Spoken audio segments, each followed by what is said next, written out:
that we can observe these sort of miraculous correspondences. And that does sort of lead me into this thing with Swedenborg. I talk about Swedenborg in the Over the Rainbow video.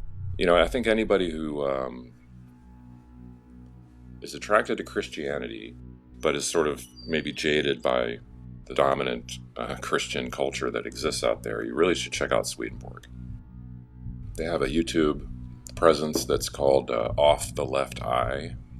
It's great, man. I actually, when I was first waking up to all this stuff and I discovered Swedenborg, because they were so nearby, I emailed the guy he's like the host of the Off the Left Eye podcast, and asked him if I could meet up with him. And he was very, generous with his time, and sort of embarrassed myself a little bit because I was probably ranting at him a little bit.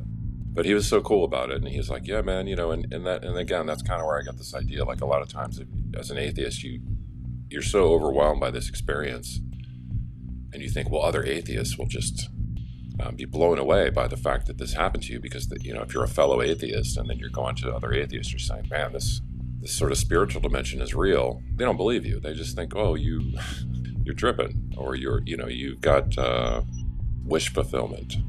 You just wish that there was something more. It's not enough for you that we're just animals or whatever. And so you get that kind of response from the atheist community. And from the Christian community, you just kind of get like a head nod of like, yeah, bro, that's reality. Check it out. Like, welcome. Welcome to the club. Like, we've been talking about this for 2,000 years or whatever, God is great. It's a trip, man. And, but yeah, so Swedenborg talks a lot about correspondences. But in terms of the chart, like, the big correspondences for me were the light in the darkness. So light is the active force. The darkness is the receptive space, that this light exists in. And then once you get to matter, you're talking about physical things and ethereal things. Physicalness of a being and the etherealness of a community or a collective, because we have this continuing kind of flip-flopping relationship between observing something as a being, like as one thing. Your body is one thing apparently, but well, wait a minute, when you zoom in on it, it's actually a community of small things.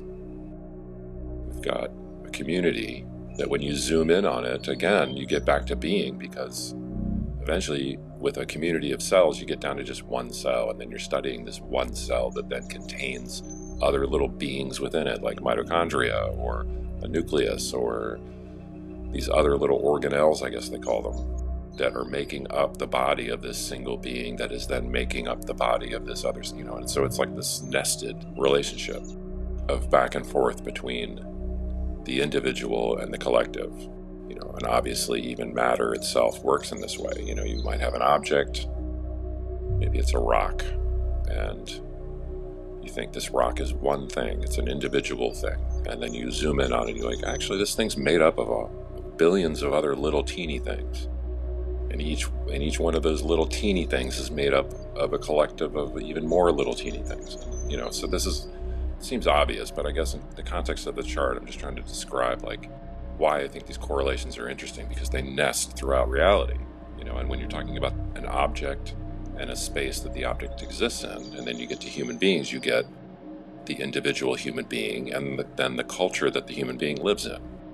And the way this plays out in the differences between men and women is really fascinating to me, especially as somebody who grew up sort of a liberal, borderline progressive, who thought that the differences between men and women were mainly cultural. I did sort of believe that when I was young, like a younger teenager, and maybe into my 20s a little bit. I was pretty liberal in terms of that side of things. And as an adult, and as a parent and a husband, realizing the differences between men and women are not just these superficial, sort of cultural things. Like there's things different at the ground, obviously. I mean, biologically, clearly there's these differences.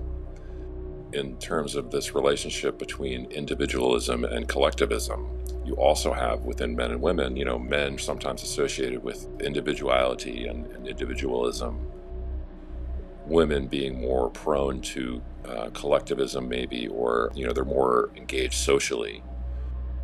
But then it flips when you're talking about the biology, because this is wild to me. I really love this idea that the reproductive cells of men, it's this collection of millions and millions of these reproductive cells. And then with women, it's just one individual reproductive cell.